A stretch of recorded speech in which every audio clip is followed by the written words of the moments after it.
Това е коридора на апартамента. Разполага с домофон, който работи с видео, се вижда долу. В коридора се намира банята.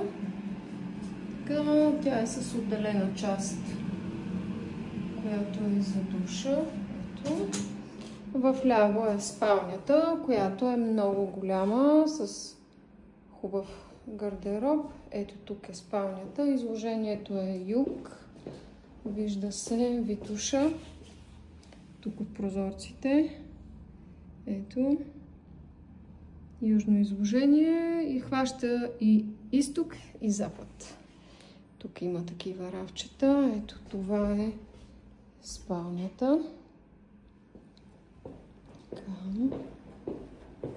И преминаваме към кухнята с трапезарията. Тук има също гардероби. Така, това е кухнята. Апартаментът е много светъл и слънчев, разполага с тец.